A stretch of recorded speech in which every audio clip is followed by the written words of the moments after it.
Je vous propose un grand voyage dans le temps et je vais partager à ce moment-là mon écran. Est-ce que le, est-ce que voilà, est-ce que l'écran est visible?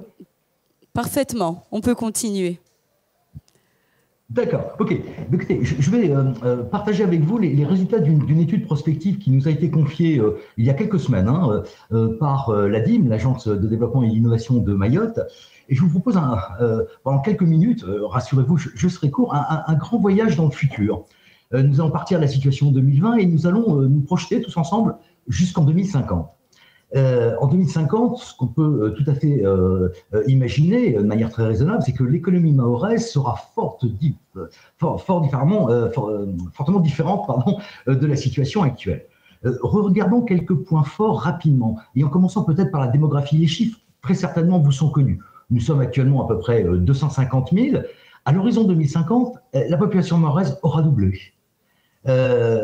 C'est une croissance attendue, et ces projections sont réalisées par l'INSEE, de 2,3 très précisément par an. Doublement de la population. Et on verra que c'est une richesse extrêmement importante. Actuellement, toujours en 2020, la population que l'on dit en âge de travailler, c'est-à-dire celle des 15-64 ans, est actuellement à peu près de 140 000 personnes. Combien serons-nous de 15 à 64 ans, en 2050, 260 000. Alors, ce n'est pas tout à fait le double, on arrondit un petit peu. La croissance est légèrement inférieure à celle de la population, mais vous voyez, on ne va pas manquer de bras. Et des bras au travail maintenant, ou éventuellement sans emploi. C'est la notion de population active qui regroupe donc les travailleurs et les chômeurs. 66 000 actuellement.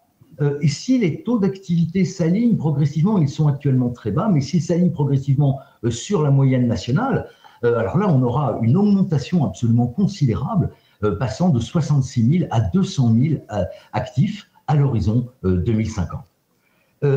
Cette vigueur démographique est un véritable atout, parce qu'elle va, je dirais, booster, si vous me permettez cette expression, elle va tirer la demande. La demande, c'est quoi? C'est la demande d'abord de consommation des ménages. Le nombre de ménages va nécessairement augmenter et les consommateurs, le nombre de consommateurs va augmenter par la même occasion. La demande sera aussi une demande forte en matière de logement. Il y aura aussi une demande de la part de l'ensemble de la population et des collectivités en termes d'infrastructures. Il va falloir, je dirais, consolider les infrastructures à Mayotte. Il y aura aussi une demande forte en matière de services publics.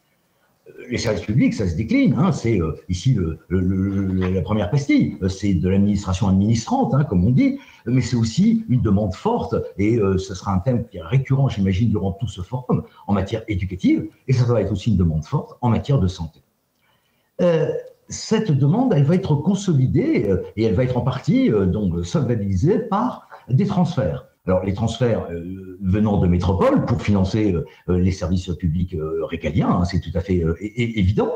Des transferts aussi pour financer un certain nombre d'infrastructures collectives, mais, et ça, beaucoup son importance, des transferts aussi aux ménages, et ces transferts vont venir alimenter la consommation des ménages.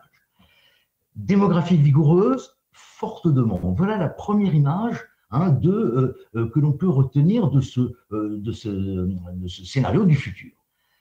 Actuellement, la demande, tout confondu, en 2020, elle est estimée par nos modèles à peu près environ à 3 milliards. Si on se projette en 2050, cette demande, portée par tous les éléments qu'on vient de voir il y a un instant, elle va passer de 3 à 7 milliards. Quand on regarde un petit peu la composition de cette demande, on s'aperçoit que le gros, l'immense majorité, va être une demande de consommation. Notamment de la consommation des ménages, mais aussi, c'est un peu plus technique, je ne rentre pas dans les détails maintenant, une partie de la consommation des administrations publiques. La part dans cette demande des investissements, qui est une demande de biens d'équipement donc demandée soit par les entreprises, soit par les collectivités au moment où elles réalisent des édifices ou des infrastructures publiques, cette part dans les investissements, si rien ne change, va être trop faible. Pourquoi? Parce que les investissements, c'est ce qui va construire finalement les usines, on en parlait, et Guillaume Basset le rappelait, les investissements d'aujourd'hui, c'est l'industrie et ce sont les usines de demain. Et quand on les cumule de 2020 à 2050, on s'aperçoit que ces investissements, si on ne fait rien, si tendanciellement ils restent à peu près dans les mêmes proportions de la demande, eh bien ça va nous conduire à une offre qui va être à peine supérieure à 3 milliards. Et là, il ne faut pas être un grand clerc pour se dire ça ne va pas. Nous avons un problème. Et oui, clairement, vous voyez que la demande, c'est 7 milliards, l'offre, c'est 3 milliards. Ce problème, il faut le régler. Il faut le régler. On ne peut pas, je dirais, se contenter de constater le hiatus ou le déséquilibre entre l'offre et la demande. Pourquoi? Parce que sinon, nous allons vivre un véritable enfer. Et un enfer, on pourrait le décliner sous ses différentes facettes, mais je ne retiendrai qu'une, parce qu'à mon avis, elle est la mère des inégalités sociales aussi. Si on regarde l'offre qui est ici dans la pastille rouge, à peu près 3 milliards, c'est cette offre-là qui va déterminer l'emploi. L'offre, elle va déterminer donc le nombre de postes de travail. De l'autre côté, la démographie, elle est là, et c'est une chance. Mais la demande de travail va être beaucoup plus importante. On a vu les tendances démographiques il y a un instant, que le nombre d'emplois créés par les entreprises. Et c'est un scénario, effectivement, de déséquilibre qui est inacceptable parce qu'il se solderait par un chômage encore plus massif qu'il ne l'est aujourd'hui. Il nous faut donc rééquilibrer. C'est un impératif. Et on a, en fait, en quelque sorte, deux scénarios ici. On a le mauvais et le bon. Je prends le scénario que j'ai appelé catastrophe. C'est celui qui va consister à dire l'offre, elle est ce qu'elle est, il faut ajuster la demande. Il faut réduire une partie de la demande, d'où ces petits ciseaux. Il faut la couper. On va venir dans un instant, parce qu'il faut toujours étudier les scénarios catastrophes pour s'en prémunir. On va regarder dans un instant comment fait-on pour couper et puis quelles sont les conséquences. Bien évidemment, le bon scénario, on s'en doute, le scénario d'avenir, c'est toujours, afin de rééquilibrer offre et demande, c'est de faire en sorte que l'offre augmente et se trouve être en adéquation avec la demande. On regarde rapidement le scénario catastrophe parce qu'il nous faut absolument l'éviter. Comment couper dans la demande? Eh bien, en fait, la première solution, c'est un peu technique, mais je vais essayer de m'expliquer très rapidement. C'est finalement de réprimer la demande par l'inflation. Que va-t-il se passer? Les opérateurs, voyant une demande importante et ne pouvant la satisfaire, auront, je dirais, la tentation, et c'est assez logique dans notre système d'économie de marché, vont avoir la tentation d'augmenter leurs prix. L'augmentation des prix, ici, on a mis 30%, ne retenez pas ce chiffre, c'est certainement pas celui-là, c'est simplement une illustration. Mais l'augmentation des prix, ça conduit à la baisse du pouvoir d'achat. C'est ça qui réduit la taille du panier de la ménagère. Et donc, si le plus gros de la demande est constitué par la consommation des ménages, eh bien, ce sont les consommateurs qui vont faire les frais de cet ajustement entre l'offre et la demande.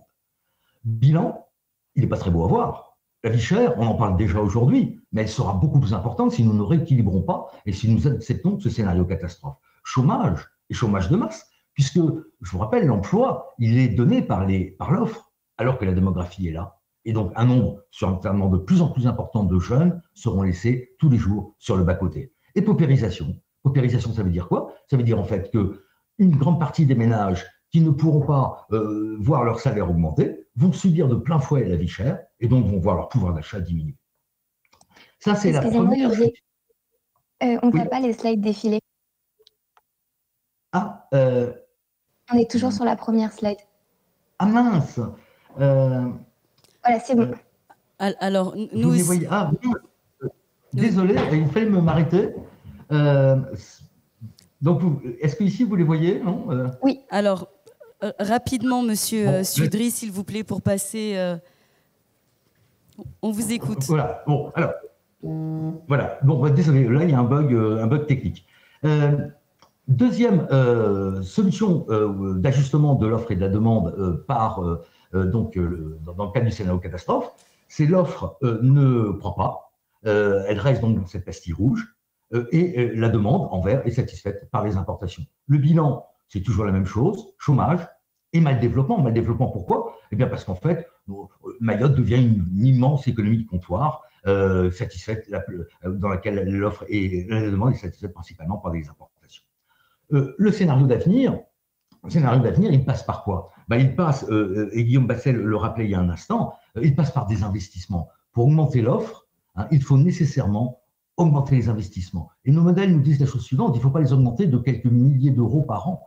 Il faut faire un effort énorme d'investissement. Actuellement, les investissements, c'est à peu près un demi-milliard. Il faudrait arriver en 2050 à quelque chose qui soit de l'ordre de 3 milliards par an d'investissement. En moyenne, sur cette période, au cours des 30 prochaines années, un peu plus d'1 milliard. Ces investissements, et c'est là le premier défi, ne pourront pas se réaliser dans la structuration actuelle du tissu productif mahorais. Le tissu productif mahorais, il est essentiellement composé d'unités informelles. Il faut absolument, et ces unités informelles ne peuvent pas, elles sont, 2/3 des entreprises sont dans ce secteur, et elles ne peuvent pas réaliser de tels investissements. Il faut absolument structurer, et la structuration passe peut-être par c'est une voie possible, des sociétés d'économie mixte, et notamment des entreprises publiques locales, où on marie capitaux publics et privés, de façon à structurer les entreprises. Pas d'investissement sans un tissu productif renouvelé et mieux structuré, mais il ne suffit pas d'offrir, il faut être aussi compétitif. C'est la raison pour laquelle il faut être compétitif par rapport aux importations. C'est la raison pour laquelle il faut faire, et cette compétitivité, elle passe par de la productivité, des gains de productivité, il faut faire des investissements en capital humain. Ils sont absolument considérables. Et là, l'État a un rôle à jouer tout à fait important, notamment dans le domaine de l'éducation et de la santé. Et je conclus ici maintenant pour dire les clés du succès, c'est quoi? Pour faire en sorte que l'offre réponde effectivement à la demande. Et ce potentiel est absolument considérable à Mayotte dans les années à venir. Il nous faudra des investissements dans les machines, dans les usines, et aussi une structuration du tissu productif. Il nous faudra aussi, enfin des investissements dans le capital humain, dans les hommes, pour faire des gains de productivité grâce à la formation et à la santé. Merci beaucoup.